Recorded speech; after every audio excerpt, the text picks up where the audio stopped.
right, you ready?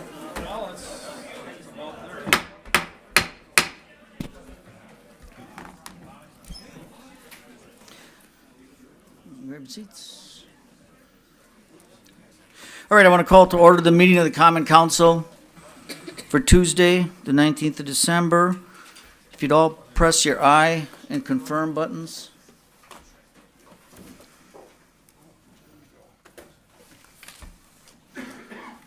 Come, that's, yeah. Need how come that's not on there? Clerk PC? Yep. Yep. Okay.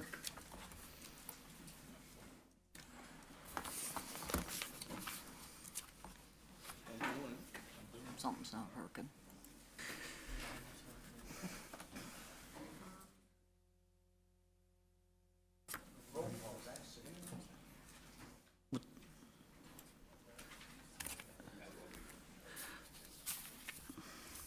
Is it doing a roll call? Yeah, it's not taking the roll call. Yeah, it's just not registering.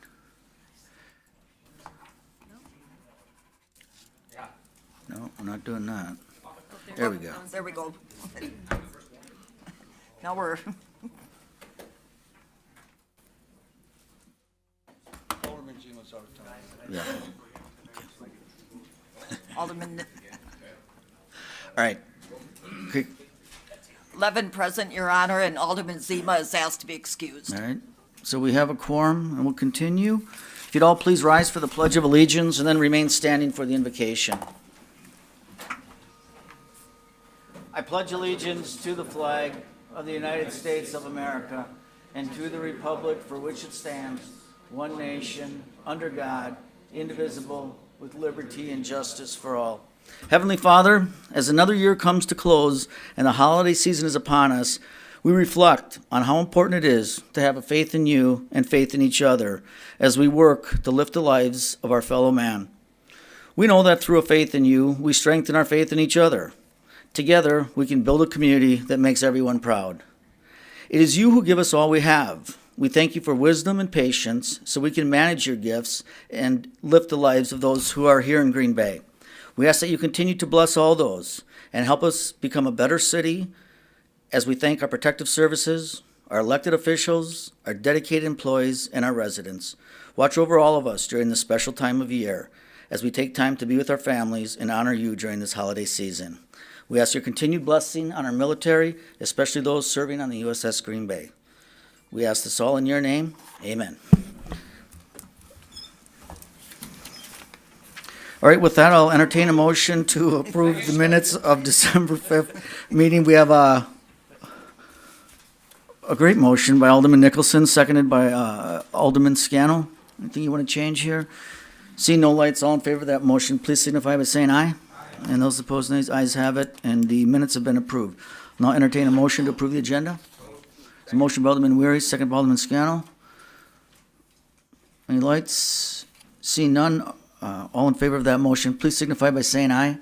And those opposed, nay. The ayes have it, and the agenda before you has been approved. We're now on to report by the mayor.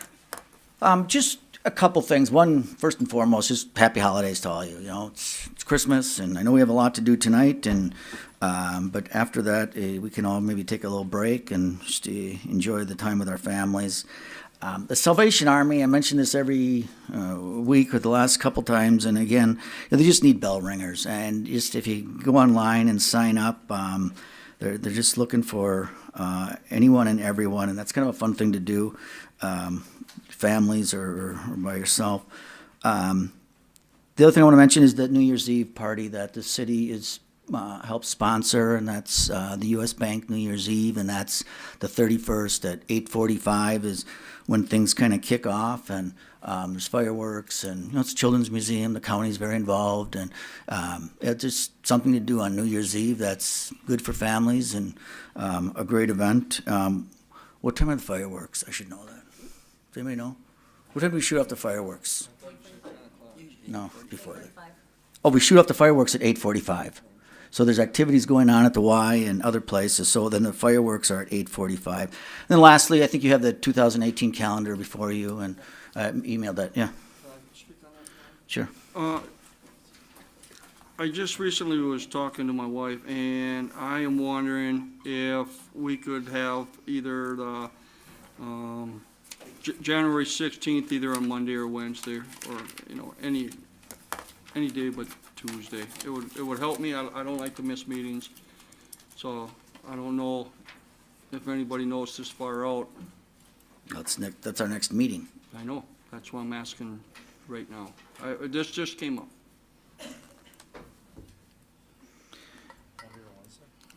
Well, Monday would probably work. Don't you have county board on Wednesday? Well, Monday then, Monday. It's cutting in my Bible study. God knows I need that. Yeah, are you guys okay with the 15th instead of the 16th? We do have a hearing published for the 16th. You might want to ask Dr. Bond. Dr. Vonk, we have a hearing published for the 16th. On the miscellaneous ordinance that I do believe had to be published 30 days prior.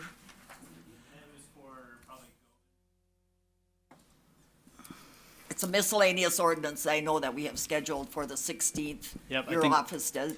Yep, I think that would be for the project we approved last week. That would be Dan Gobin. That's the comp plan amendment for the Mason and Baird property. We need to amend the comp plan before any project goes through, so that's where the 30-day window comes in, so that's where that was noticed. So if we did that, we'd have to change that to the February meeting, so it would be pushed back. It would push that Gobin project back 2 weeks. 3 weeks till the first February meeting. Alderperson Dorf. Oh, I'm sorry. I meant it. Okay. Well, I'm gonna be here. You guys okay with the 15th? Dan Gobin's project gets pushed out. That's the only thing that's pressing? I don't think you'd be, All right, that's your, all right. All right. So with that, I'll just make the change to the first meeting to be Monday, January 15th. Other than that, that's your calendar. thank you, sir. All right, I you're welcome. appreciate it, everyone. Okay, Anita? I should say Anita is our clerk this evening. Chris is not here, and Anita has done this before, and we kind of had a little dress rehearsal this afternoon. Everything seemed to go fine, so Anita, welcome. Nice to have you back here. Thank you. Okay. We now are on to announcements. Okay, we'll begin with Alderperson Dorf. Thank you, Your Honor. I just wanted to give a shout out to the Department of Public Works and the plow drivers for the excellent job they did with the first big snowstorm of the year. And I understand we have another one coming up, giving them another opportunity to shine later on this week. So I really want to extend my sincere appreciation to that department and to all the hard work that they put in when there's a huge snowstorm. Thank you. Thank you. Do you have an announcement? Yeah. Okay. Alderman Dwayne? Yeah, I got a couple of things, Your Honor. First of all, I'd like to thank this council. Wish everyone a Merry Christmas and good holidays. Appreciate moving that date for me. I see we got a little gift box. I think it's Alderperson Dorf. Thank you. And just everybody here. And I hope come January that this council stays civil and we just see good times ahead of us. Thank you. Thank you. Alderman Joe Moore? Thanks, Your Honor. Hope you don't mind if I call you out on something here for a moment. I know that they always say when something's really digging at you, write it down and throw it away, or you type it up and you don't hit send. But I think something needs to be addressed. Because tonight we have a major vote ahead of us, a vote that could change our riverfront and spur more than $30 million in development and provide entertainment opportunities for the next generation. The mayor, the council, city staff, multiple developers, and private investors have spent the past 20 months putting together the most beneficial plan that we could put together. And throughout the process, we have all collaborated to continue moving the project forward, even when we had to put some deadlines and some nearly insurmountable contingencies in place. So tonight we should be focused on the most important vote that we have had in several years at this council. And we will either be celebrating a major accomplishment or wondering what went wrong and trying to determine if something can still be salvaged at the end of the night. And we will do this together as we have since day one. But unfortunately, we need to discuss something else first, that being the dumpster fire known as Jim Schmidt versus Guy Zima. I know this won't have the same effect with one of the parties not in attendance, but this does need to be addressed. Mayor, you have described some members of this council as evil and having mental issues. But today, you called out one alder in particular and compared him to a physically abusive serial rapist.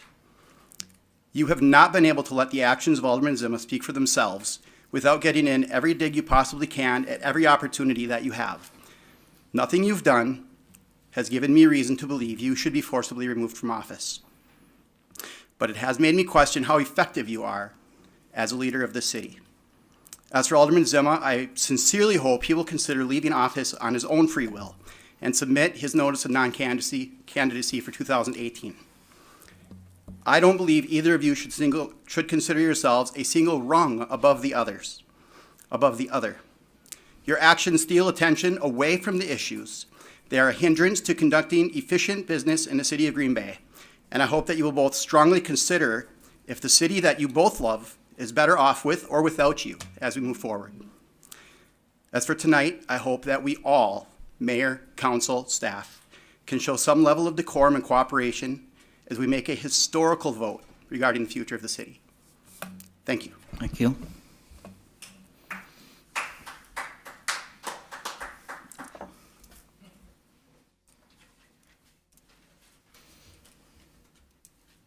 Is there anything else?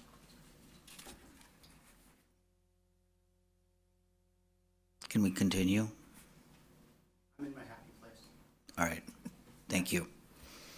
All right, Anita. I just have one announcement. Want to remind everyone that their nomination papers for alderman, school board, and municipal judge can be circulated, but must be turned into the clerk's office by 5 p.m. on Tuesday, January 2nd. And the city clerk's office will be open until 5 p.m. Friday to accept incumbents' non-candidacy papers. All right, thank you.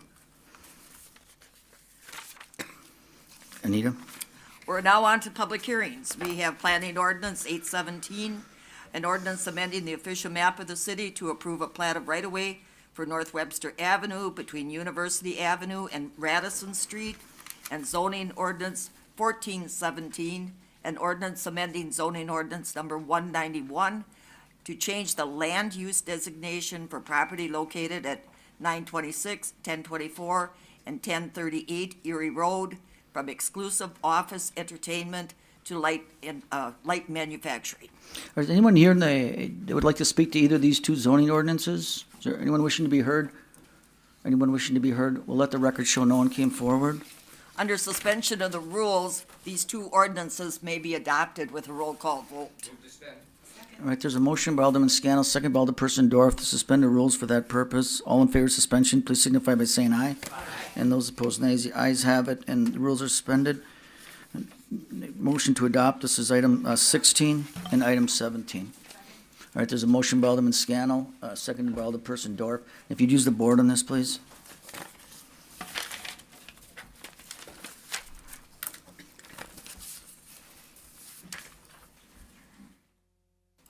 That passes on 11. All right, thank you. Okay, clerk? We're on to appointments. In your packet at number 1 is the appointment of the election officials pursuant to section 7.30 Wisconsin Stats for the 2018-19 term. All right, there's a motion by Alderman Tom DeWine, second by Alderman Mark Stoyer, to approve the appointment of the election officials. All in favor of that motion, please signify by saying aye. And those opposed, nays. Ayes have it. Those names have been approved. We have the reappointment to the Green Bay Area Room Tax Commission, Wendy Townsend, on Broadway Business Improvement District, Brent Peters, Military Avenue Business Improvement District, Ralph Jensen, and Adam Kirsten. All right, there's a motion by Alderman Tom DeWine, second by Alderman Tom Slottick to approve the appointments as stated by the clerk. Any discussion here? All in favor of the appointments, please signify by saying aye. Aye. And those opposed, nays. Ayes have it. Thank you. On page 2 of your packet are the communications and petitions received by the city clerk as of last Thursday. Will now receive any late communications. Begin with Alderman Ryan Scannell. Thank you, Your Honor. This is to INS. Is to consider public nuisance affecting peace and safety ordinance 28.205 subsection 12A and allow temporary outside storage of recyclable building materials. Thank you. Thank you. Alderman Galvin? Thank you, Your Honor. I have actually three. The Traffic, Bicycle, and Pedestrian Commission reviewed the traffic study done on Monroe Street at Aldo Leopold School that was completed just over a year ago. This is for traffic also, that the city develop a plan to increase safety on our roadways for pedestrians and bicyclists. And the third one is the traffic, or INS. The city identify crosswalks that lead to schools and parks and mark them as crosswalks to raise awareness with motorists. Thank you. Randy? Alderman Scannell? You wanna- Oh, I'm sorry. Alderman Tom Dwayne?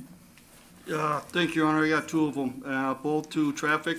To study an alternate signage on Degner Avenue going east onto Alpine, the right turn signal, the right turn there.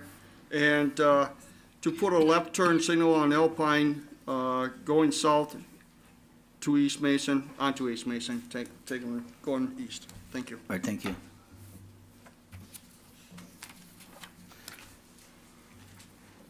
All right, that's all the lights I have. Anita, do you have any? No late communications, Your Honor. Okay. With that, I'll entertain a motion. There's a motion by Alderman Dave Nenning, seconded by Alderman Randy Scannell to refer all petitions and communications. All in favor of that motion, please signify by saying aye. And those opposed, nays. Ayes have it. All petitions and communications have been referred to the proper departments.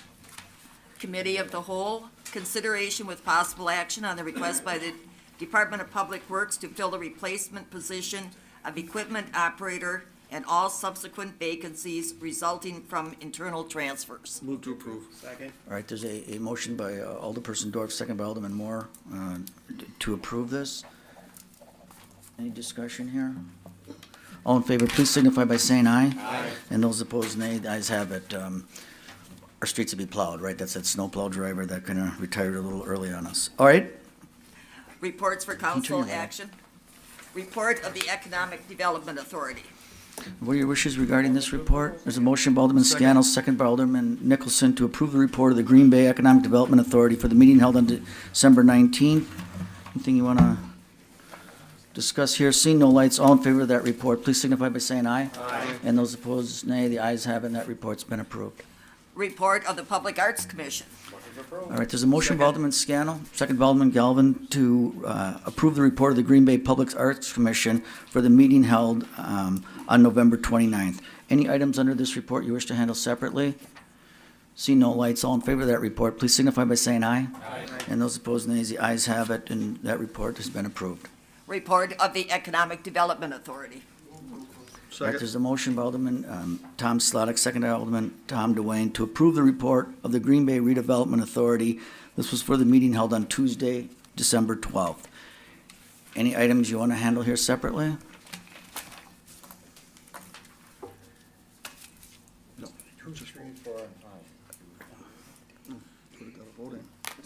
All right, so any others, hearing none others, all in favor of the rest of that report, please signify by saying aye. Aye. And those opposed, nays. The ayes have it, so item one's been approved.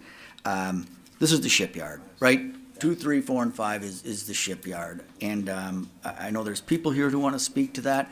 I wonder if we could do two things. If we could suspend the rules to take up 2, 3, 4, and 5 together, so people can maybe get up and talk about one item and not the other. And then I think maybe Dr. Vaughn can go through that, because it's a lot of pages, and then we can open the floor. I think that'd be appropriate. So could I have a motion to, all right, there's a motion by Alderman Stoyer and seconded by Alderman Scannell to suspend the rules to take 2, 3, 4, and 5 together. All in favor of suspending the rules for that purpose, please signify by saying aye. Aye. And those opposed, nay. So the rules are suspended. We're discussing 2, 3, 4, and 5. Dr. Vonk, do you want to just kind of recap what's in the packet? Sure. There's a presentation. I think I can go up to the podium and do it, or it's in the folder if Anita wants to pull it up I just hit and podium, Anita. put it on the screen up there. So it's in the legislative folder for tonight's meeting.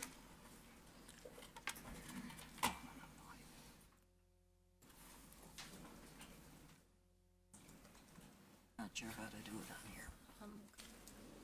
Do you want? Here. Oops, excuse me.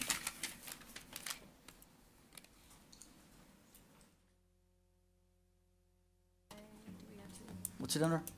It's in tonight's meeting, the legislative folder. For council meetings. Here, okay. It's not up on my screen. I don't know why it's asking Yeah, we're password. gonna put a password, you might just wanna go to the screen. Presentation, shipyard, it's asking No, for a it's not password. letting us into the server. It's what? It's not letting us on the server. Not letting you on the server. Can you go up on there? I can do it up here. Or, I mean, can I connect to the screen up here? Think showing her up? I don't want to do that. Sorry, man. Let's try logging in with yours. Kevin, this is what is showing up internally. Yeah.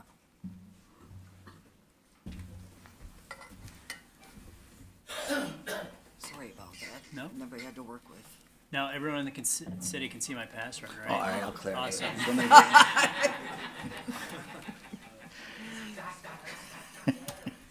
Yeah, who'd have thought? I know. dots.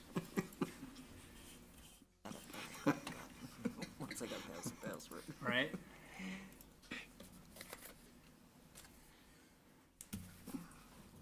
There. Thanks. All right. Thank you. Somewhat for practice. All right. Yeah, if you can just do the slides for me, go to the next slide. So what we're talking about tonight is the shipyard, which we've been talking about now for quite some time. Again, comprehensive redevelopment plan for the South Broadway district of our downtown. And a project summary that was sent out last week, again, you know, we're talking about a lot here tonight, but just to give a broad overview of the things that we're discussing. One is the construction of an outdoor events center, which will be on the south side of the Broadway slip, the 7 acres that we have there, multifunction, multi-purpose facility. With then looking at additional waterfront improvements, enhancing the waterfront experience, providing a park-like setting, a trail, a dock in that area, providing some parking to service the outdoor event center and other facilities in the neighborhood identified on this map. And then also working on 2 private contracts to develop an indoor performance venue and also a full-service restaurant. Since we first started talking about this, a few pieces have moved a little bit, give a little bit more breathing room on the site itself, with the indoor performance venue moving to the strip between Broadway and the railroad tracks, and the full-service restaurant getting a little closer to the water, but still being a part of the stadium.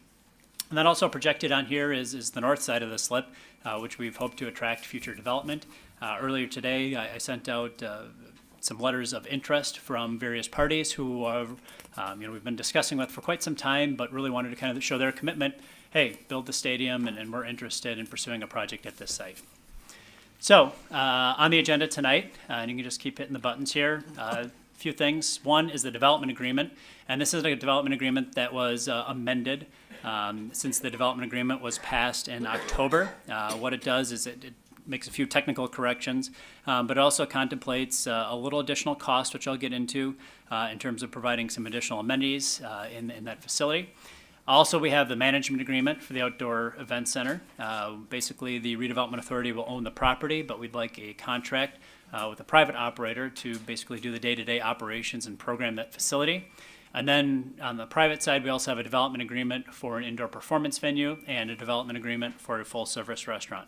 Those have all been presented to you. Those have all been presented to RDA last Tuesday, and with some minor changes, were all approved by the redevelopment authority. So what these parties are looking for tonight is a commitment from the city. And, I think we'll talk a little bit that, yeah, there's still going to be a little work to do in terms of, locking these entities up. But I think they've pressed upon us is, look, they want answers from the city in terms of, are we committed to this project? And I think the redevelopment authority signaled that at their meeting Tuesday, and they're looking for that vote here tonight. So just a quick highlight of a few of the things that are going on here in terms of the development agreement for the outdoor event center. This is the south side of the Broadway slip, so this is where the event center is being proposed. You can go to the next slide. This is concept plan, again, kind of work in progress, but moving the concert facility out, moving the restaurant closer towards the water provides some additional parking at this area closer to the stadium. Again, still providing public access all the way around the outside. And we'll continue to work on developing a more fuller concept plan if we move forward today. Some of the highlights in the development agreement, the $13.5 million total project. This outdoor event center includes the cost of construction there, the waterfront improvements, and the parking improvements. Some of the things that it talks about in there is we need to create a new tax increment district. Council was clear early on in their directives that this needs to be off the tax levy. So we'll need to create a new tax increment district in that area. So future development, property tax increment can help fund our debt service on the stadium. We have yet to exactly define, but I think the conditions are that will be generally between Ashland Avenue and the river, and then from Bridge Street south to 9th Street. So it encompasses a number of existing properties kind of along the Broadway corridor there. So with that, just a quick breakdown of the uses of the money and sources, where that money's coming from. Breakdown, $9.5 million for the stadium, and then $4 million from waterfront improvements and parking improvements. And these are what we've discussed, the cost being a little bit increased since the previous iteration of this. Some of the reasons for that increase is we've expanded the parking significantly, going from 400 spaces in the previous agreement to 900 spaces here. Part of that cost accounts for us acquiring the Badger Sheet Metal property, taking that structure down and providing over 400 parking spaces on that lot right there. It's also, I think, important for us, as we discussed at RDA, to secure as much property we can in order to have control over future development in this area. So while in the near term we may have parking there, it also provides us some options for some additional development sites in that area. We're also going to be adding some more waterfront improvements, making sure that waterfront trail encompasses both the north and south sides of the slip, maybe even providing a little bit wider trail along the slip itself, just so there's enough room to congregate. There's also, again, the additional property for the parking and some additional safety improvements for CN crossings, making sure that we're having safe crossings. We'd like to propose an additional crossing at Clinton Street, whether that's a full crossing or a PED crossing to be determined. But we'd like to improve the crossings in the area to make it safe for people to get in and out of this development. As for sources, $1 million is going to come from operator equity. That is our manager of the facility will contribute $1 million in equity up front to the project, primarily through some of the contributing in terms of design. We'll use our $500,000 grant from the professional stadium district, and then we'll look at $12 million of public financing. Finance Director Ellen Becker and I have been working on a number of options for that financing. I think it was stated last time Huntington Bank is very interested in participating in this project. I think they've offered some competitive rates in terms of locking in the best deal for the city. With that, we still will reach out to our bond counsel, who's again projected some numbers in terms of what we can do. There still are a few other banks who may be interested in financing this project. We will not be taking out the debt tomorrow. There's still a few conditions we have to meet, but I think with this, we'll move forward and bring forward what we feel is the most competitive package in terms of the lowest cost to the ultimately the lowest cost to the city in terms of financing this project. With that, the development agreement also says we're going to be putting money into that neighborhood, $1 million over the next 3 years. These are the sources from which we're going to draw our neighborhood enhancement funding, our community block grant funding, and our home funds, totaling, again, $1 million over the next 3 years, and we will commit to doing that moving forward. Yep, next slide. And then right now, proposed in that agreement, basically timeline is by the end of the year, we have to meet conditions precedent in there. So that's some of the things we're talking about today in terms of locking up some of these agreements. By March, then we have a concept plan then by June, we're able to get the construction docs and budget in place with then our goal of completing construction March 1st of 2019. We also have, as part of this packet, the number 3, which is the management agreement for the outdoor event center. Go ahead. And part of that is, look, the redevelopment authority, like the KI Convention Center, is going to own the facility, but we're going to work with a private operator who is better equipped to run the day-to-day operations and program this facility. This is a full-time plus job to do so, and we feel it's best in the hands of a private entity. And so with that, what we're looking for is to make sure this is a multi-season, multi-purpose facility. So these are all things that we've talked about before. The Bullfrogs will play their Northwoods League games there. We'll bring up a minor league soccer or collegiate soccer team, college, university sports, high school sports, concerts, clinics, festivals. And there's also some provisions for the city, RDA, and Green Bay Neighborhood Leadership Council to also have some events in that facility. Next slide, please. With that, again, some of the major terms, conditions that are contemplated in that agreement. We're going to be signing up for a long-term lease, so a principal term of 21 years. It's really a 20-year lease, but that first year while there's construction, there's not a rent payment. After that, so starting in year 2 and through 20, we'll have annual rent of $225,000. The operator will also contribute additional $500,000 to a capital fund by 2038. RDA will also match that based on some of our lease revenues. So that we'll have $1 million in there for some capital improvements by the time this facility, the lease ends, or that first term. The operator is going to be required to submit an annual operating plan to the RDA. In there, they're talking about things like access, alcohol, safety, events, and really making sure that they're programming it in a way that the RDA would like it to be and the city would like it to be. Again, I mentioned there's some minimum requirements for scheduled events in there, including opportunities for RDA City, Green Bay Neighborhood Leadership Council to have some events.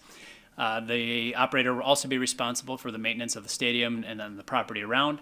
And then RDA, in terms of their responsibility for capital improvements, kind of like we have at the KI right now, starting at $5,000 and then a sliding scale up. That's how the responsibilities break down moving forward. Next slide. So then the two private agreements we have, one is a development agreement for an indoor performance venue. This piece has moved a little bit from the stadium site out to the piece between the CN Railroad tracks and Broadway. So it's the green piece right in the middle of the picture up here. And here we'd be looking to work with Mr. Mark Scogan under his LLC to build an indoor event center. This indoor event center will be about 15,000 square feet, accommodate about 2,000 people, musical concerts, weddings, other special events. And part of these terms and conditions, we will convey the properties that we own. We own all of them currently to the entity for $1. We'll also provide, as part of the parking, the spaces that we're providing, we'll provide to the developer on a priority basis the spaces across the street, or 350 at Badger Sheet Meadow.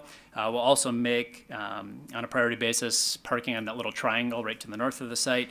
And then we'll also make available, on an as available basis, 350 additional spaces throughout those 900 that we're offering there. Developer will be required to come back and submit a concept plan, construction docs, and a budget to the RDA, looking at no less than $2 million in hard construction cost. And this facility will be completed no later than December 1st of 19. I can say that I believe Mr. Scogan is very eager to get moving on this facility, and will probably break that date if he gets moving by more than a year. With that then, we also have a development agreement for a full-service restaurant. We've been working with Anduzzi Sports Club to build a full-service restaurant on the facility, or near the stadium. Go ahead. And that development agreement contemplates a long-term lease, ground lease for $1 annually. In there's a pay-go TIF incentive of 50% for the first 5 years. The RDA would make available at no cost to the developer parking on the site itself, the stadium parking spots, plus an additional 350 parking spaces in the area. This development, they're looking at a restaurant about 8,000 square feet, potentially an additional patio of another 3,000.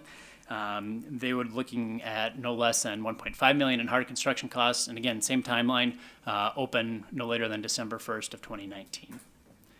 So just a quick overview then about what this means moving forward for the future, kind of taking a look, again, all in context of what we're talking about here for these different components of this project. Go ahead. Some of the projected revenues, how we're going to look at paying back the lease. We've got operator contribution to the design and construction of $1 million, our stadium district grant. We've looked at, but until we are on a path moving forward, looking at additional future state and federal grants or other loan opportunities. Actually, just got a message this evening from WIDA. We had applied to be part of their new market tax credit loan pool. They took that to loan committee yesterday. They recommended approval. So that could be potentially $1 million in terms of reducing some of the interest cost or another financing mechanism. So that is just one contribution that could help with this financing piece. $4.5 million over the term of the lease for operator rent. Their operator contribution over and above that of $500,000. But then also in discussing, I think with Alder Moore, potential opportunities for some other revenue sources.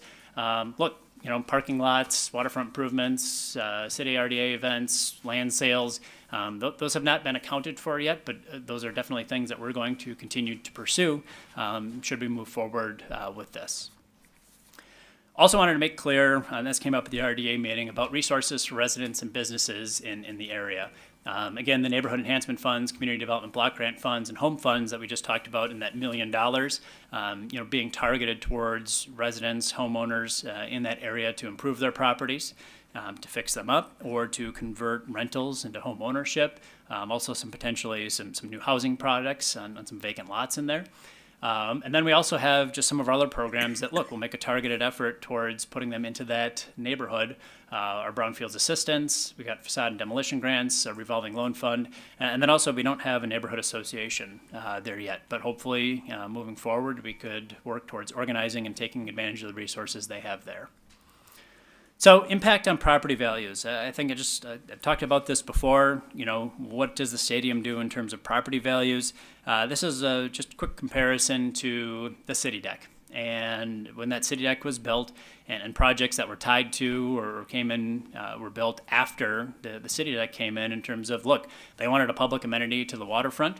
And, we basically added through 4 projects nearly $32 million worth of value. Those are all properties that were owned by the redevelopment authority or city. And in that time, we've had a substantial number of projects that have increased the tax base in that tax increment district and helped pay for that city deck. So we looked at then, projected increment in the tax increment district here. With the 2 entities, 1.5 each for the indoor performance venue, full service restaurant. And then we also looked at, what potentially then for some other projects for corporate headquarters or an office structure. I believe you received in your packet this afternoon a letter from Mr. Craig Dickman, Breakthrough Fuels, who have stated their interest in building a new downtown facility. This is a site that they would like to pursue, contingent upon us building a stadium. And then another large-scale multifamily residential structure. You also received some letters of interest from some developers who, would like to produce housing in this area. I think we definitely have room for both workforce and really market rate products. We're full downtown. We are full. And so there is a demand for additional residential units. And then I also look, at the neighborhood, small-scale residential infill. This is looking at maybe building 3 townhouses every 2 years, $100,000 to $150,000 price point, over 20 years, adding another $3.8 million. The increased value from existing residential. This basically looks at bringing 80% of the homes in that area up to the median square foot value over those 20 years. And then increased value from existing businesses. Again, as we work with the businesses who are there, who make improvements, expansions, additions, generating another $1 million of increment. So just to kind of put to summary then, why we've been pushing this or looking at, doing this project. Impact on the residents and businesses. Members of our team, have gone out to the neighborhood, have gone out to the businesses and talked about, what does this mean? And overwhelmingly, 88% felt this project would bring positive impact. More people present, bringing more families in the neighborhood, improving the image down there. They have been very supportive of this project and would like to see it move forward. Also, just again, we talk about here the impact on the community and what we're doing in the community, and just, a quick overview of all the things we've done recently in the last few years in terms of every great city has a lot of great districts. And here's another opportunity to create a really great district that adds, It doesn't replace, it doesn't shift, but it adds to our overall set of amenities that we have for our city. So, with that, again, this is a lot to chew on, but I think it represents things that the Redevelopment Authority and then council has been acting for, and would ask for your support moving this project forward tonight. All right, thank you, Doctor.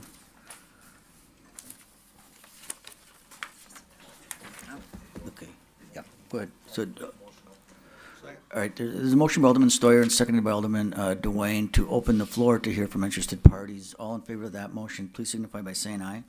And those opposed, nay.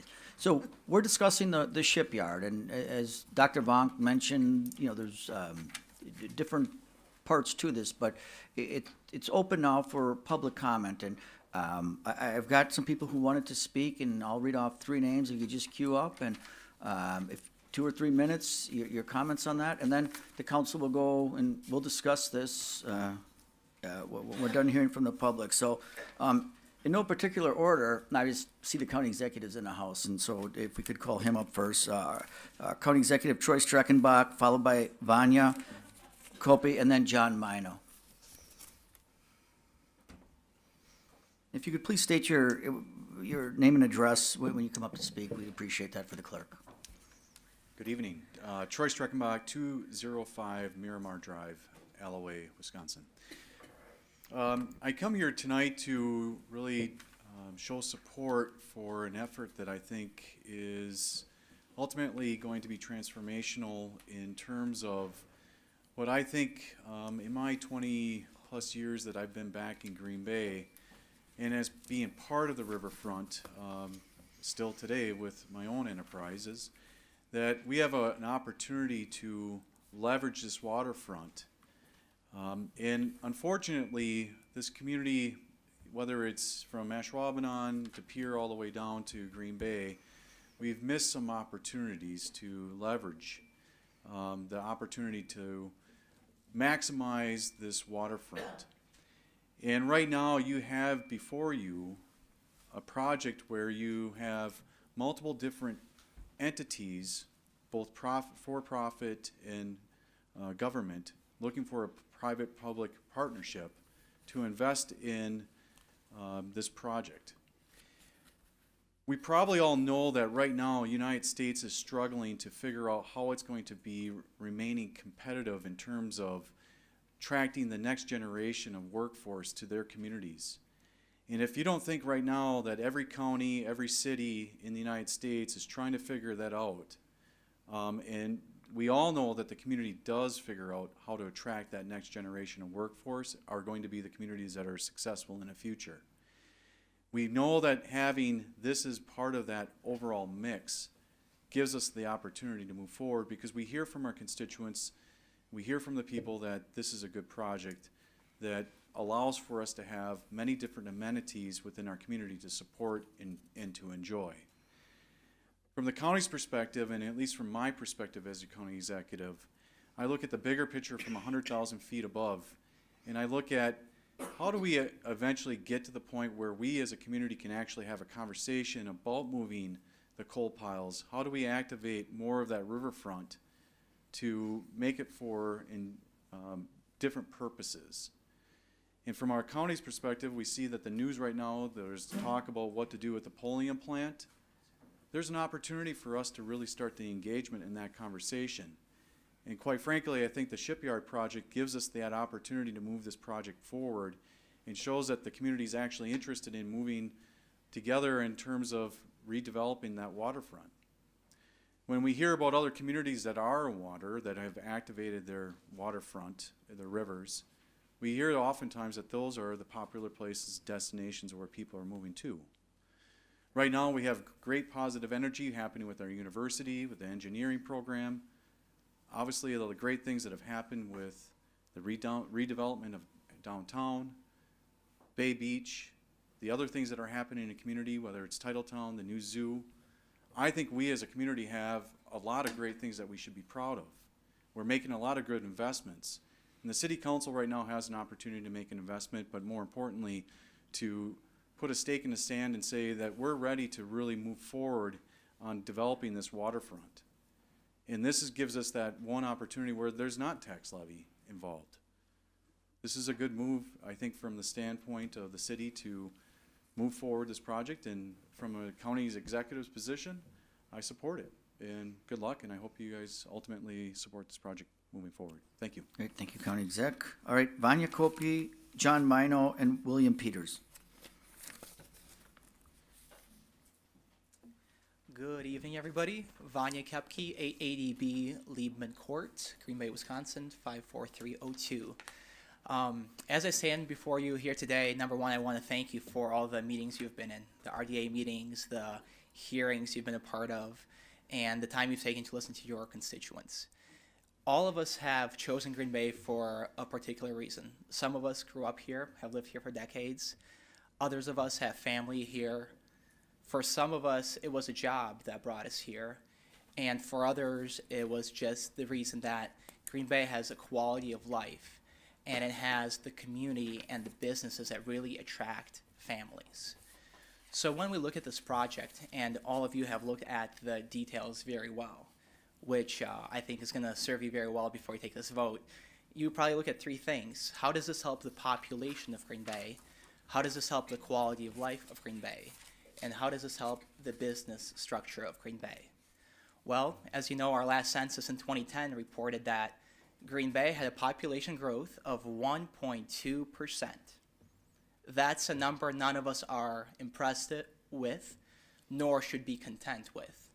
And my hope is that next census after the 2020, the 2030 census, we can say, hey, that number has tripled or quadrupled as far as population goes. We also know that 95% of Wisconsin's population growth will be in individuals 65 and older, compared to only 1% of individuals who are between 18 and 64. That population, that will be accounted for only 1% of Wisconsin's population growth. What does that say? Well, it points back to the county exec's point. Every single municipality is competing for residents. They're competing for businesses. They're competing for citizens who want to stay here and raise their families, or maybe young entrepreneurs 18 to 64 who want to begin their lives here in Green Bay. So when you look at the numbers, when you look at how this project can help not only sustain the quality of life for the people who've lived here for decades, but also how it can bring in those new people who want to start their families, start their businesses here. That 1% number, that's a scary number to think about, that only 1% of Wisconsin population growth will be between ages 18 and 64. So when you look at the vibrancy of the city, when you look at the business climate of the city, and when you look at the population growth and your desire to take us really over the brink into acting like the third largest city in the state, this project does just that. I chose Green Bay over Madison because I saw the work all of you were doing as citizens before you were elected or as elected officials to put Green Bay on the map. What you've done in the last 10 years is astounding. And I hope that when you look at this project, you look at the numbers and the imbalance of population growth and the competitive structure that exists for young professionals, entrepreneurs, or families who just want to move here and retire here. I hope that you look at those numbers and say there's an imbalance. There truly is a competitive structure. And lastly, come next census in 2030, Green Bay's population increase will not be 1.2%. Because of you, it will be much better. It will be a much stronger Green Bay because of you.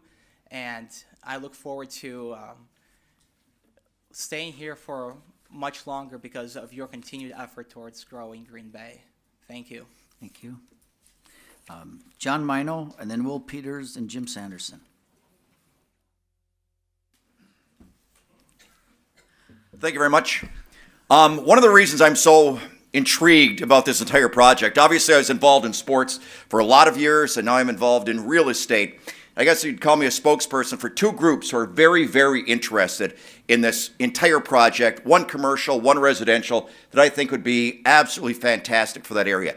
So many people, though, have told me, they said, wow, it's such a bad piece of property. Isn't there someplace better? You have to walk this piece of property to understand how great it is. If you stand at home plate, you're looking this way east, and you basically see the big copper dome of City Hall. You see a nice skyline of buildings that have really improved over the years, and really you'd have to stand on the Mason Street Bridge or be on a boat to really appreciate them. It is a great, great setting that I don't think many people have ever had the opportunity to walk and understand.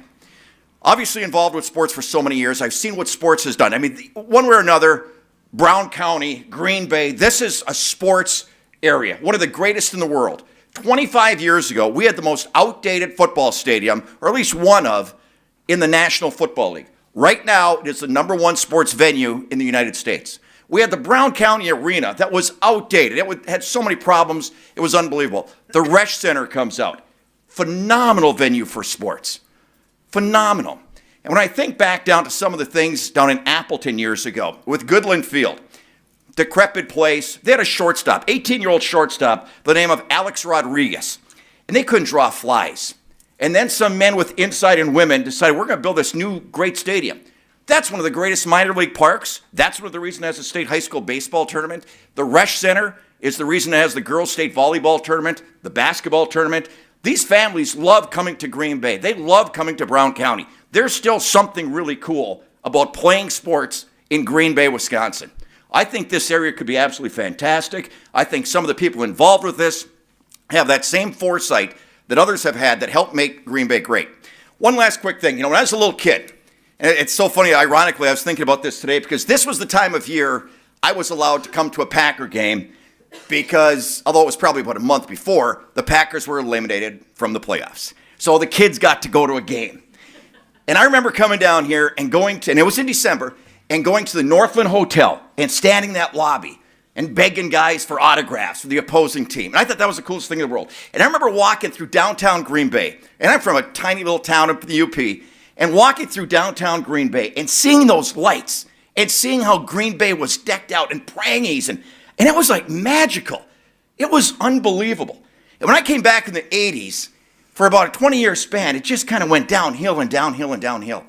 And I'm a firm believer. Green Bay, downtown Green Bay, is still a magical place to be. It just needs some more sprucing up. And I think this type of project would go a really long way to making downtown Green Bay that tremendously magical place once again. Thank you very much. Thank you, John. All right, Jim Sanderson, and then Don on, is it Huron Street? And then Sue Robinson. Actually, Will Peters, 233 North Ashland Avenue. Council, this idea, this project of the shipyard is already spurring thoughts and dreams of taking my kids down there to catch a game, grab a bite to eat, maybe do some fishing, or just go down to hang out. I'm already excited just thinking about it.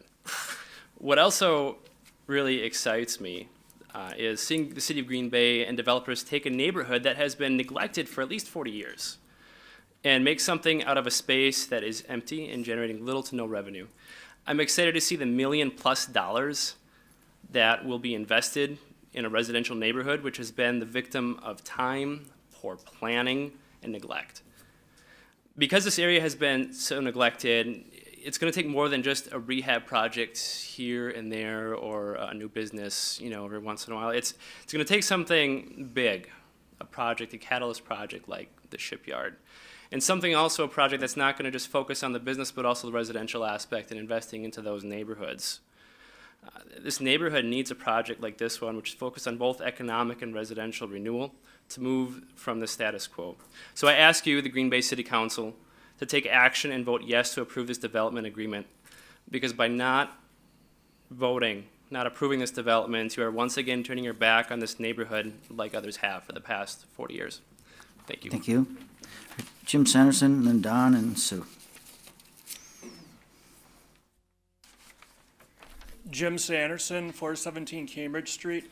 I have some concerns about what the cleanup costs of this site is. That's that's river bottom with a century-old unregulated landfill on top of it, so we don't really know what we're gonna find and we start digging into it. It could be more contaminated than the rail yard site, you know, where Walmart wanted to go. And I think it's officially declared a brownfield site. It could be a real Pandora's box once they start digging down, like what happened with the city deck site, where they went to the city asking for more money because they found things down there that they weren't aware of. But I also like to question what the price for the Badger Sheet Metal property will be, because that property has been for sale for at least 15 years, if not 20. I'm just wondering if the RDA will consider the advertised sale price of that property throughout these past years and what they determine they're gonna pay for it. And the Badger Sheet Metal property, the front brick building, if you look at it, it's a very decent building. It's somewhat ornate and it has very large north exposure windows that would make the building into an ideal restaurant site, looking straight down Broadway on the curve there. I'd like to see the city retain that piece of that property and possibly offer it as a trade to the people that are operating the Art Family Restaurant, because their building is, you look at it, it's in the heart of where the slough went through. It's very low. I don't think the building is in the best of structural integrity. If they, could work out an agreement with the city somewhat to relocate to that Badger Sheet Metal front building, I think that would be a good location for them. If they're not interested, still somebody else might be interested. I just like to see that building retained. And I think that the fact that if we could get the family restaurant to locate there, I think it'd be better to have more parking on the east side of Broadway than it would be to have people have cross Broadway, where the current front building on of the sheet metal property is on Broadway there. So I just like to throw this in about trying to retain that corner of Arndt and South Broadway with the old antique gas station and that Badger Sheet Metal building. I think it's kind of like a little quaint appearance to it when you come at it, so I'd like that to be put into consideration. Thank you. Thank you, Jim. All right, Don, Sue Robinson, Albert Vetter, and Brian Johnson. Thank you. Don Meldy, 641 North Huron Street, De Pere, Wisconsin. I feel I'm going to echo a lot of the opinion that's being said here tonight, that creating a district of this magnitude for this area would be a shot in the arm for its economic development. The implementation of a shipyard district handled responsibly would bridge the gap between downtown and Lambeau, creating new business and commerce in an area that had been dormant for quite some time. I've been sponsoring and supporting the Green Bay Bullfrogs for years, and know that though they won't be the only attraction in this plan, they'll definitely be a catalyst for its growth. I also own a business proposed district, as well as oversee the Brown County Tavern League, and would do what is in my power to help guide the economic and community development of this area. In closing, I'm in support of its creation, development, and success of the shipyard district, if handled with primarily benefiting the neighborhood community in mind. Thank you for your time. Thank you. All right, Sue, Albert Vetter, Brian Johnson. Hi, Sue Robinson, 821 South Broadway, Green Bay. I've known a lot of yous over the years. I've been a business owner on South Broadway and lived above my business now for over 27 years. I have witnessed a lot of the great work you've all been doing on the north end of Broadway, downtown, trying to punch up our city and keep us competitive with the surrounding areas like De Pere, Howard, Suamico, Ashwaubenon. Unfortunately, our little end of Broadway has been sorely neglected for a long time, and while I see North Broadway thriving and doing better, I've watched a horrible decline over 27 years in our neighborhood. The class of people moving into the area are definitely not to be desired. And I feel that a lot of that is because of the shape of the homes, the low rent being charged. I have customers sitting eating, and we're witnessing drug deals on the sidewalk in broad daylight. I'm praying a development project like this will help change that area so much. And I love the fact that you're not just looking at the business end of it, but also redeveloping the residential area as well. It's really a shot in the arm that we need and will help clean up our city more than you can imagine. I just also want to add that I pray tonight that you can all put away your personal differences you may have amongst you and vote for what's right and best for the city of Green Bay. Thank you. Sue?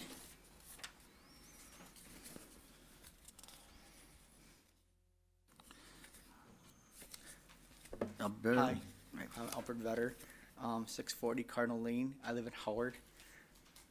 And I think this is a great project because there's nothing to do in Green Bay. Everything's going to Ashwaubenon. And everyone's pointing the fingers over there. And I'm a big sports fan. I think this would be great for Green Bay. I just think that they can add a pool to it. Like you guys like pools, you guys spent $9 million on a pool. Go ahead. And I mean, you can add a pool to this. And you can add like a hockey, like St. Augustine come to Green Bay and play one game in the wintertime. I think it'd be great. I'm just for the project, and it's going. I mean, it's only $13 million, but the city's got to pull up, so I don't think it's gonna be that bad. So, so thanks. Thank you. All right, Brian Johnson, Tim Flood, and Sandra Rank.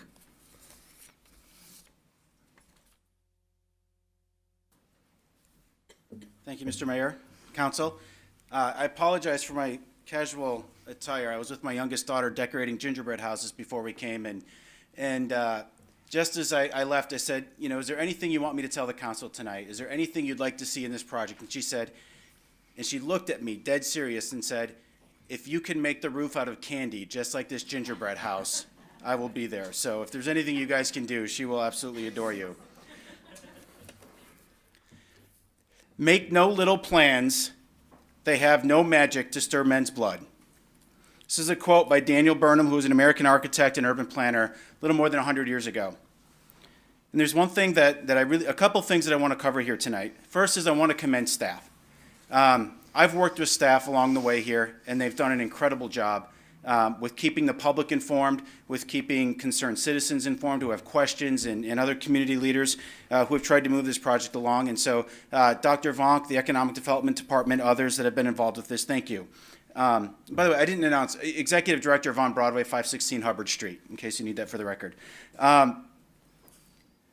I think I've been here before, and I've talked about the impact that this is going to have on the Broadway district, should this be approved. And so I really don't necessarily think it's important to rehash some of those details.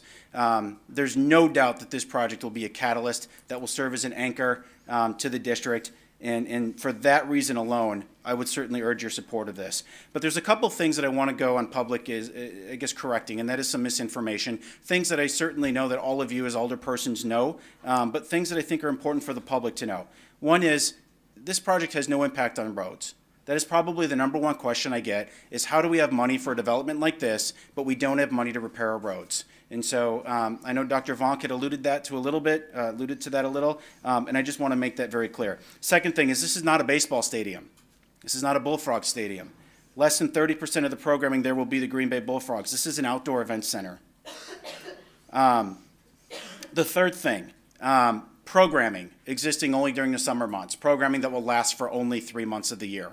And again, that is simply not accurate. And what we're talking about here is a comprehensive development plan for 17 acres of land that is owned by the city of Green Bay for several decades, with which nothing has been done.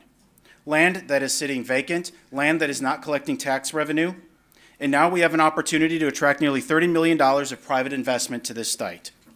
City must lead. This is why cities get involved in economic development. We don't want to see this site sit for another 30 years under city control with no tax base.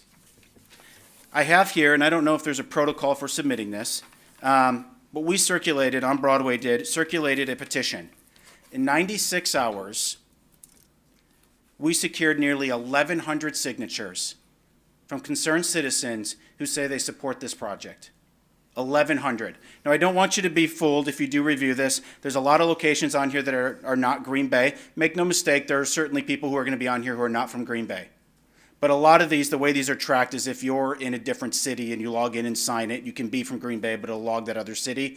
But I think the point is 1,100 people have said they support this project. There's 6 pages of comments as well. And if there's a way to relay that information, I'll do that.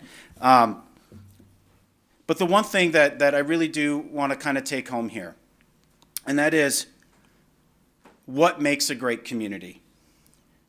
Nobody visits the city of Minneapolis because they do a great job with plowing roads.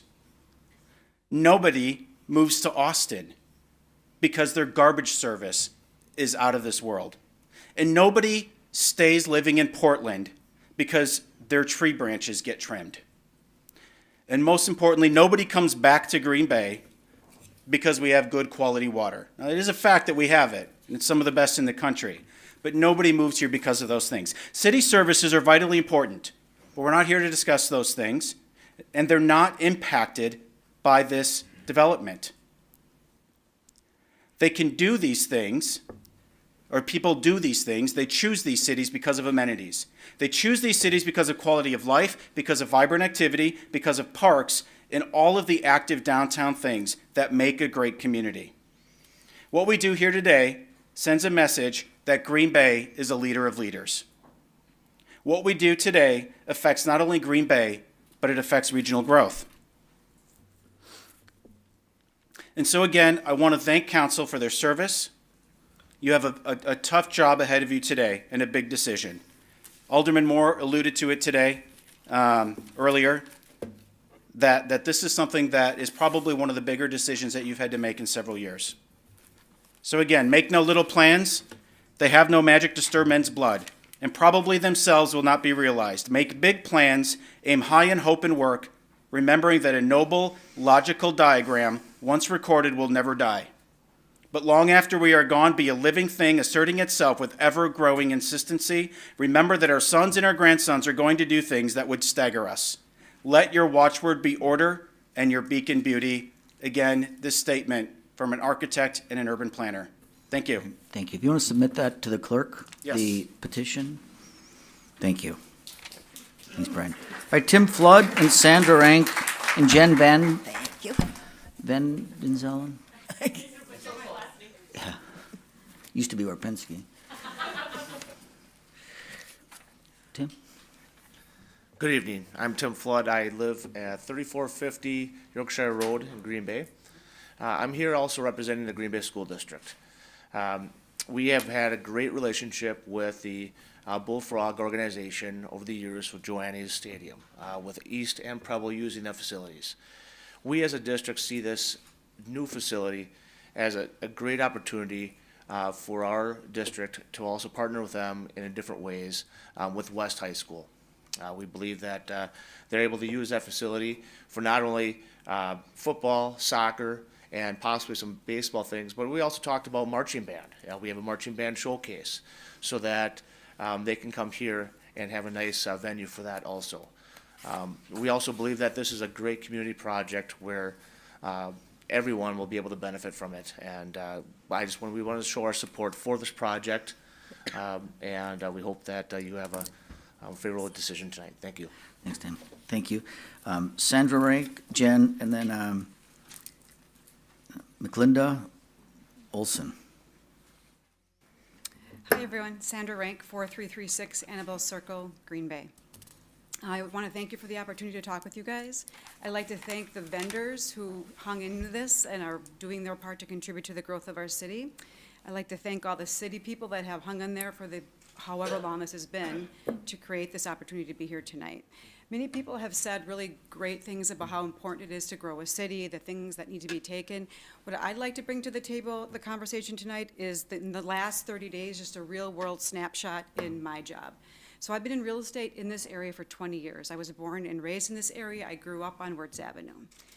So in the last 30 days, I have had three sets of people come here from out of the area that have roots to this area. One of them is in Mexico City right now, just bought a significant property in our area at the closing table, sight unseen, bought a property in the Lambeau Field District. Another person called from Malibu that is looking to come back here to raise their family in their 20s. Another couple in their 30s flew in from California, from the Irving area to look at a property and is coming back to look at another property. And the common denominator that all three of those couples said was, we love the lifestyle that area offers. We can't believe the growth that it's taken place in our absence, and we're excited to come back here. So I want to kind of talk about the things that are going right. All of the things that have been happening in the past 5 years have exponentially raised the bar in our area and are attracting different people back to the area and keeping people in this area. Steve Case was here, Microsoft was coming here, the New North conversations that are all happening. There's a lot of great things happening. So I want to really encourage all the great things you've done are working. And you need to continue that so we can continue being competitive. Because if you're not competitive, we are going to lose out. The other thing I wanted to talk about was the Titletown District. Some very specific examples.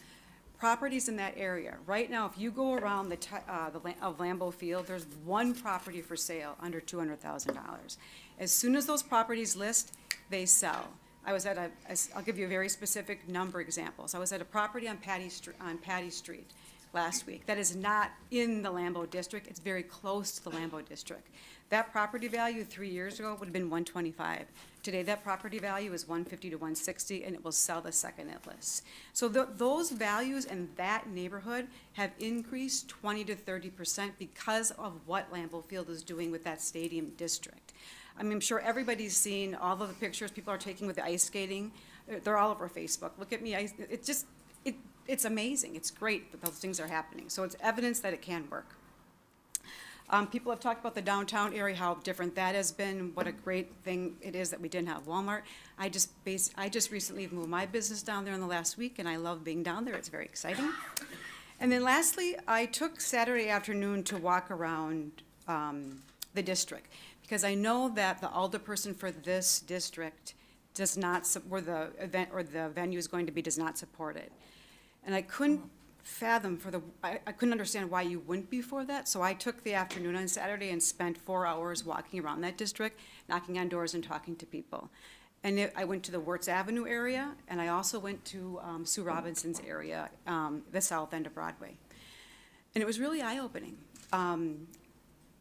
Almost every single person knew about it, was aware of it, was supportive of it.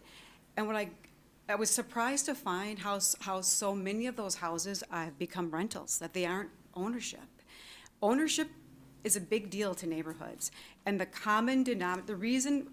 question I asked was, do you support this project? And then I just let them talk.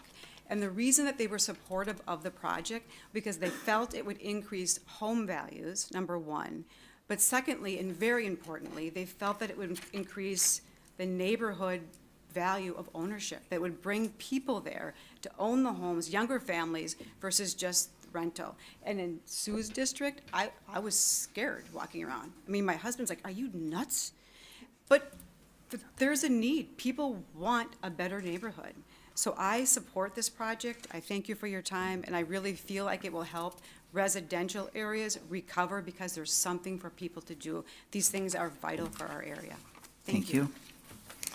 All right, Jen and Melinda, and then, I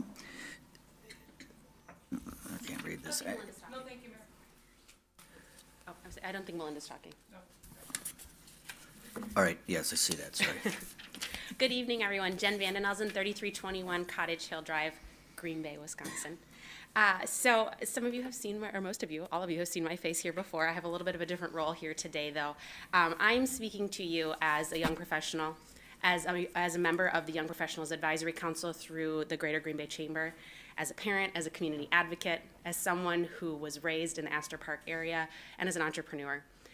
I hear so often in this community that there is a desire by our leadership, many of you I have heard say this, to attract and retain a talented workforce. And so while I wear many hats, the one I really am wearing tonight in this conversation is that of young professional. And when we talk about projects like this and when we have decisions like this, it has a huge impact on the image that we are creating of our community. And that translates to whether or not the young professional demographic is interested in moving here or isn't interested in staying here. I actually myself moved away for a number of years after graduating high school, had that typical attitude of, I'm going to get out of here, I'm going to go do something different. And then I came back for a summer, and I came back, I believe it was the first summer that the farmer's market was on Broadway. and fell in love with what was happening in this community and hardly recognized it in a good way, hardly recognized the downtown that I had known as a child here. And that kind of captured my heart. And from there, you know, as many of you know, spent a number of years working in a local nonprofit organization dedicated to this community and helping in whatever way I could to make this a better place and a place that the kids that I raise, I have 2 daughters, that they would be proud of, and that when they graduate high school, they won't make the decision that I did, which is I got to get out of here, but they'll make the decision that I am proud of this place and I want to stay here and I see a future.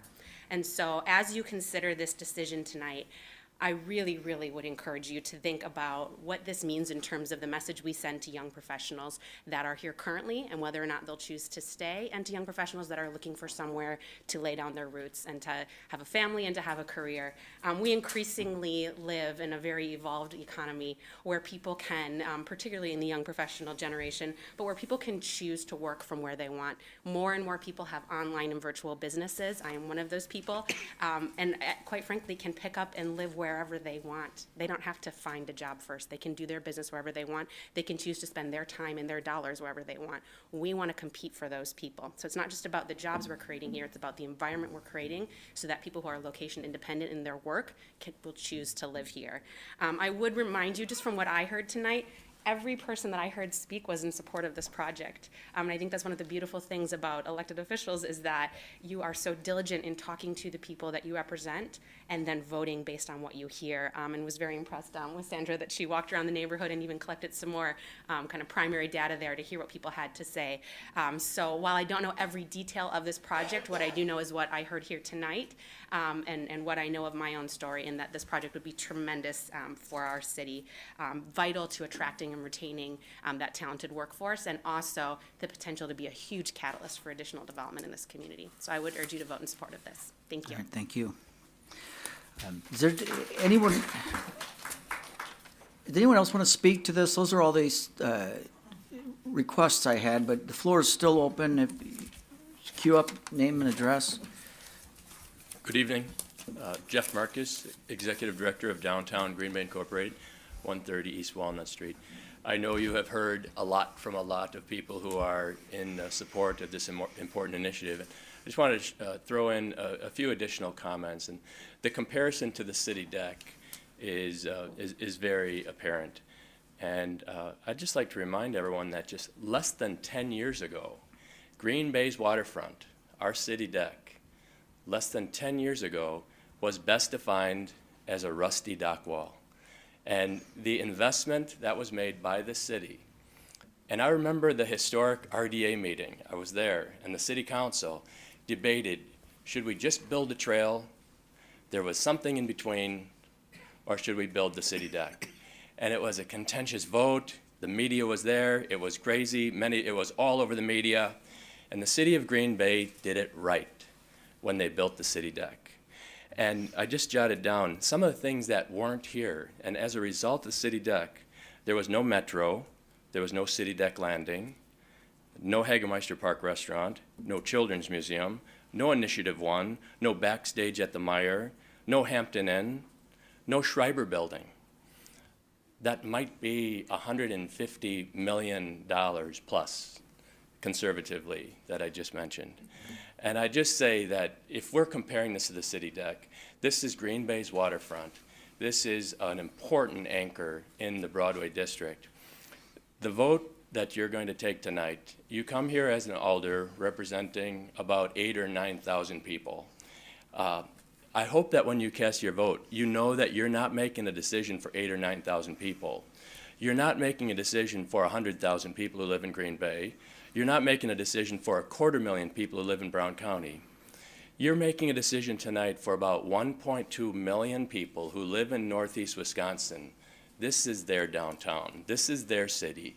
They will be coming to events at this park and at the businesses that spring up as a result of the decision you make today. So Downtown Green Bay as an organization is supportive of the shipyard development, and we ask for your affirmative vote tonight. Thank you. Thank you.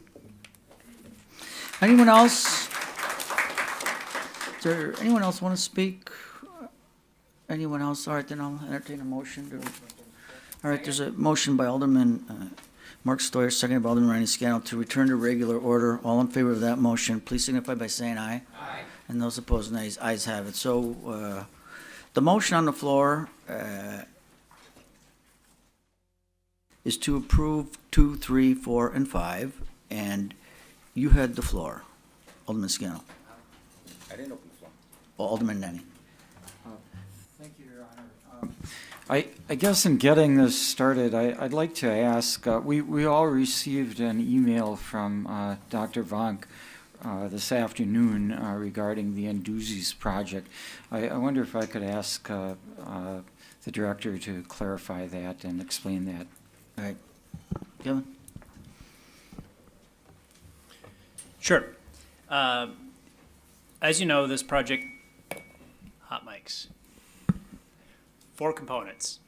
The development agreement and the management agreement, which are tied back into us and the stadium, and then the 2 other pieces, Enduzzi's and the indoor performance venue. Both of those contracts involve outside parties in terms of a private party or developer and a binding agreement. What we have is, as I mentioned, I think both those parties, I'm not wearing anything tonight, so. It's on. Right? Breaking my heart. I know, sorry. Pacemaker's going off. What we have is these parties are looking for commitments from the city to move forward. And I think where we're at a point with both of them is, for the city, the RDA to approve something and the city to approve something that they can also approve.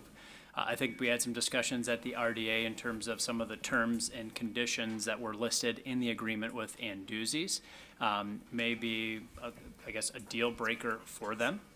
I think we can talk a little bit, and I mentioned in the email, and if you wanted to discuss in closed session kind of where we were in terms of the negotiation and some specificity with those terms and conditions or reasons why they were put in or put out. I think at the RDA conversation, I mean, the RDA was pretty solid in their direction of why they proposed the agreement the way they did. With that, I think, Enduzzi's has been a very good partner through all of this and would like to see them participate in the project, hence the direction that I think we would put forth an agreement, RDA approved, that they were very comfortable with. The agreement here today, I think staff can be comfortable with, and I hope the council will be comfortable with, to put the ball in Enduzzi's court in terms of them agreeing to the terms and conditions that were presented here.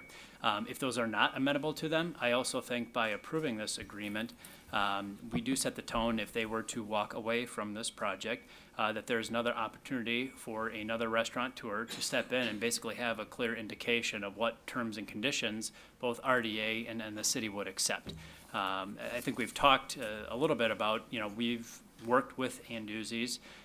We haven't shopped this. We haven't gone out and recruited restaurants, but on their own, others have come to us and said they would like to be in this area, in this district. If Enduzzi's does not become part of this, I think there's a pretty competitive agreement that's on the table before you, and I think we would be able to replace them with another facility of similar caliber and value that would add to this project.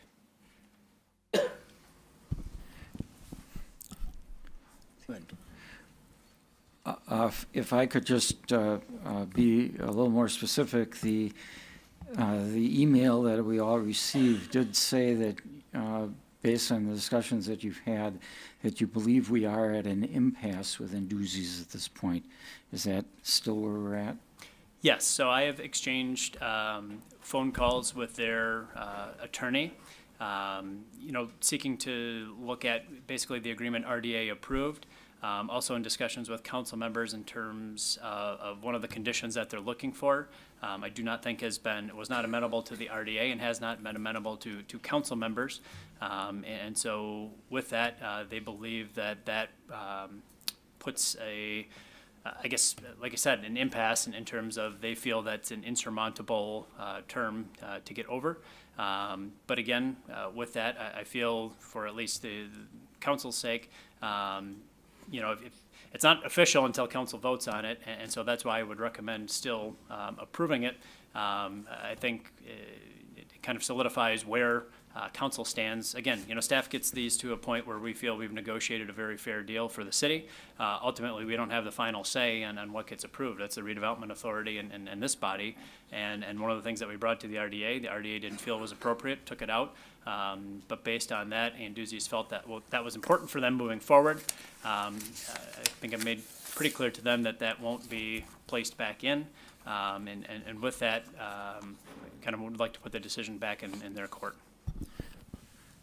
Okay, would it be beneficial, in your opinion then, Dr. Vonk, for the council to discuss this in closed session since this involved negotiations? Yeah, I mean, I think to provide a little clearer picture, I know we discussed this in some length at RDA. I think just in terms of the negotiations, in terms of what was contemplated, what was proposed, what was negotiated, both Attorney Chavez and I could comment on that. But then also in terms of the path forward, in terms of other opportunities that we may have to move forward with another full-service restaurant, I think those could also be discussed as well under the closed session language that the statute provides. Okay, based on that, I'll make a motion to convene in closed session as noted in our agenda pursuant to section 19.85 1E Wisconsin statutes for the purposes of deliberating or negotiating the sale of public property, investing of public funds, or conducting other specified public business as necessary for competitive or bargaining reasons. The council may thereafter reconvene in open session pursuant to section 19.85 parent 2 Wisconsin statutes to report the results of the closed session and to consider the balance of the agenda. Use the board on this. This is to go into closed session.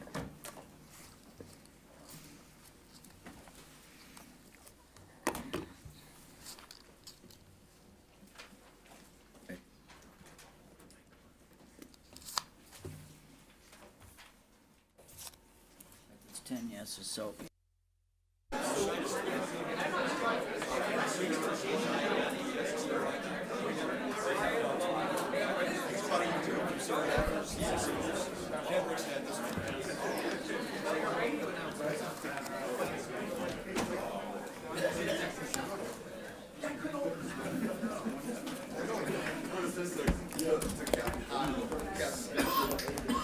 All right.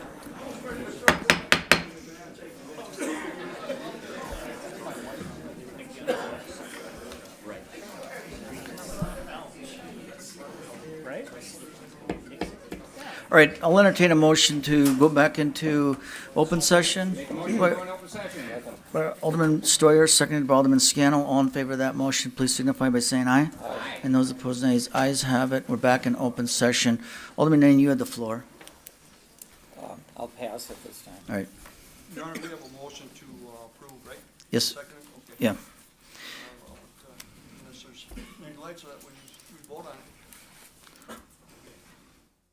All right, we have a motion on the floor to approve items 2, 3, 4, and 5. If you'd use the board here.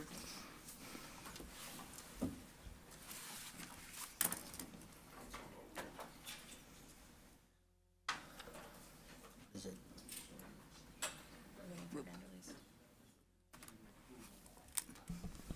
I can't see this. We're waiting for Alderman Banner at least, okay. 8 to 3. All right, that passes on a vote of 8-3. So all items have been approved, and we have a lot of work to do on this. The council is now committed to this project. It doesn't assure the project, right? We approve development agreements. We have to get the private sector now to, they know that we're committed to our end of the deal. A lot of work to do, but I want to thank the council and thank all of you for coming. It's been approved. Want to take a quick break?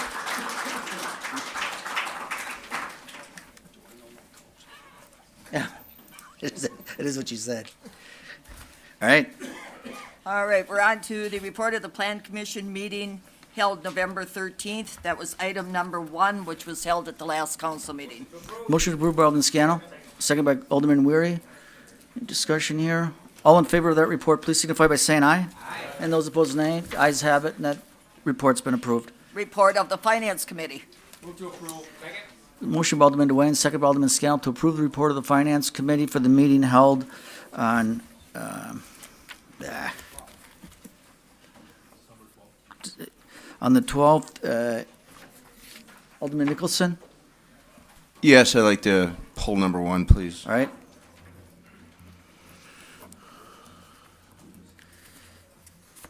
Okay, hearing none others, all in favor of the remainder of that report, please signify by saying aye. Aye. And those opposed, nays. The ayes have it. All items in that report have been approved with the exception of item one. What are your wishes regarding item one?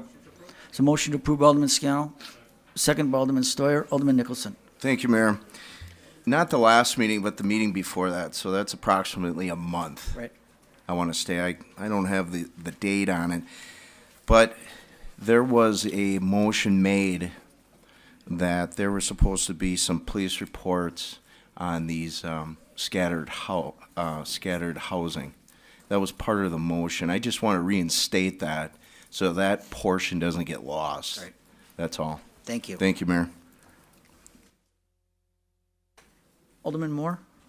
Thanks, Your Honor. That information was emailed to everybody, but it wasn't put out in hard copy.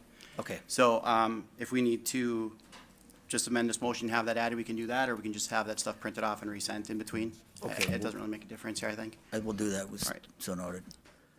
Will that be at the next meeting then? Why don't we just? I'd rather have a hard copy All right. for the record, please. All right, we'll bring that to the next meeting. Okay. All right, seeing no other lights, all in favor of item one, please signify by saying aye. Aye. And those opposed, nays. Ayes have it. That's been approved. Report of the Improvement and Service Committee. Right, there's a motion by Alderman Scannell, second by Alderman Nicholson to approve the report of the Improvement and Service Committee. That was for the meeting held on December 13th. Any items in this report you wish to handle separately? Seeing no lights, all in favor of that report, please signify by saying aye. And those opposed, nay. Can you turn your light off? Report of the Park Committee. There's a motion by Alderman Scannell, second by Alderman Weary to approve the report of the Park Committee for the meeting held on Wednesday, December 13th. Any items in this report you wish to handle separately? See no lights, all in favor of that report, please signify by saying aye. Aye. And those opposed, nays. Ayes have it, that report's been approved. Report of the Personnel Committee. There's a motion by Alderman Scannell, second by Alderman Tom DeWayne to approve the report of the Personnel Committee for the meeting held on Tuesday, December 12th. Are there any items in this report you wish to handle separately? See no lights, all in favor of that report, please signify by saying aye. Aye. And those opposed, nays. Ayes have it, and that report's been approved. Report of the Protection and Welfare Committee. All right, there's a motion by Alderman Scannell, second by Alderperson Dorf, to approve the report of the Protection and Welfare Committee for the meeting held on Monday, December 11th. Any items in this report you wish to handle separately? Number one. Item one. Okay, hearing none others, all in favor of the remainder of that report, please signify by saying aye. Aye. And those opposed, nays. Ayes have it. All items have been approved with the exception of item one. What are your wishes regarding item one? There's a motion to approve by Alderman Scannell, seconded by Alderperson Dorf. Alderman Nicholson? Thank you, Mayor. Approximately about a year ago, I believe Alderman Slottick brought forward some information, some issues with properties over on the west side. I don't believe that has been basically, I mean, has there been any cooperation from Oneida to help us with these properties on the west side with inspection? Has there been any progress? That's why I'm asking. Yes, it does. I just need some questions answered, that's all. Dr. Vonk, do you know, I'll come to it. Okay. Promise. are we working with the United regarding city standard inspections? Sure, and I may defer city attorney on this. We no longer have a service agreement. Right. So in terms of terms and conditions and with the inspection process, those are generally being directed back to the tribe. But I will let attorney follow up just in terms of a process, how we handle when we get a complaint on tribal property, both in trust and fee simple. That's correct. What we are doing at this point is if something comes up that falls within the city's jurisdiction, we address it. If it's something that is held in trust, we forward it onto the tribe. And if it is something that is owned by the tribe but not held in trust, our process at this point is to enforce. And then if there are any issues with jurisdiction, we deal with it on our end in law. So there has been some cooperation then? over on the west side, Tom? With these properties? I remember the pictures and ongoing issues. Yeah, again, I guess it this is confused a me with the class, cooperation. okay. Yeah, do you want to answer the question? Yes, I'll All right, respond to go ahead. the question. Respond, yeah. Prior to the termination of the service agreement, the authority for following up on inspection problems, not only on trust property, but also on fee property and on some other properties, lied with the tribe. Now that authority for the fee properties lies with the city again, so I'm not sure, when you ask is there cooperation, Well, what I understood when you brought this issue forward, that we were having some issues trying to correct some of the problem properties because we had to deal with some of with the tribe. yes. And have they been cooperating with the city, trying to help us and clean up some of these properties? Well, I'm going to presume that they respond to the city inspectors' Okay. follow-ups and notifications. I don't follow those individually, Andy. Okay. Okay, well, I thought you were because you brought pictures in and everything. I guess what I'm getting at is, if there wasn't any cooperation, why would we give a liquor license to the tribe if they haven't been helping us with some of these issues? Because the residents on the west side, I know, I even received some phone calls, and this was a year ago when we brought it forward, and I remember we were meeting with this with the whole city council. I guess that's, hey, if we're in the spirit of cooperation with the tribe on this, I have no issue with the liquor license. But if they're just basically not in the spirit of cooperation, then I do have a issue with this liquor license that they're looking for. Fee properties the same. Okay. And I'm satisfied with that. Okay. All right, thank you, Mayor. Thank you, Alderman. So we have a motion and a second to approve item 1. All in favor, please signify by saying aye. Aye. And those opposed, nays. Ayes have it, and that's been approved. Report of the Protection and Welfare Committee granting operator licenses. All right, there's a motion by Alderman Scannell, second by Alderperson Dorf to approve the report granting the operating licenses. Are there any names on this report you wish to abstain from or vote against? Seeing no light? Did you want? Okay, seeing no lights, all in favor of that report, please signify by saying aye. Aye. And those opposed, nays. Ayes have it. Those licenses have been granted. Ron, receive and place on file the building permit report from November of 2017. Motion by Alderman Galvin, second by Alderman Nicholson to receive and place on file the building permit report. Any discussion here? All in favor of that motion, please signify by saying aye. Aye. And those opposed, nays. Ayes have it, and that's been approved. We have 2 resolutions that under suspension of the rules may be adopted with 1 roll call vote. All right, there's a motion by Alderman Scannell, second by Alderman Stoyer to suspend the rules for that purpose. All in favor of that motion, please signify by saying aye. Aye. And those opposed, nays. Ayes have it, and the rules are suspended. Motion to adopt. By Alderman Scannell. Second by Alderman Weary. If you please use the board, it's 14 and 15. Your Honor, just want to disclose that item 14, again, affects property. Right.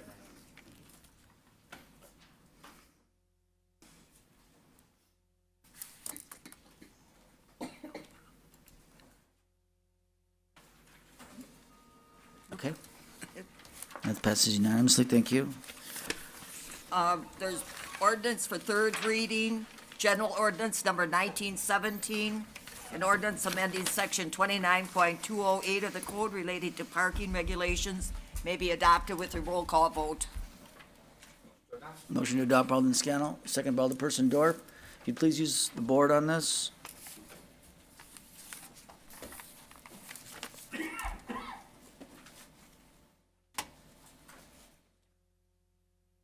Passes on 11 to. All right, that's unanimous. Motion to adjourn, Merry Motion to Christmas. adjourn. Alderman, Just 1 second. Yep. With this schedule. Yeah. Are we gonna be, I know in the summertime, we only had, I don't. I don't but even know if do- we had any, meetings. We talked about that, and I kind of went to monthly meetings, and we discussed that here, and then Alderman Moore, some of those meetings went a little bit late. I think it was more agenda-driven than it, but I put the meetings on twice, on the first and third, and we can discuss it as those things come up. It's a light agenda. So we have a motion, a second to adjourn. All in favor, signify by saying aye. All right, Merry Christmas, everybody. Those opposed, nay. Ayes have it. We're adjourned. That was a good meeting.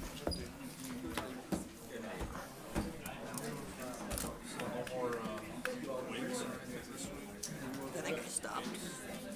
I didn't have anybody die on me this week.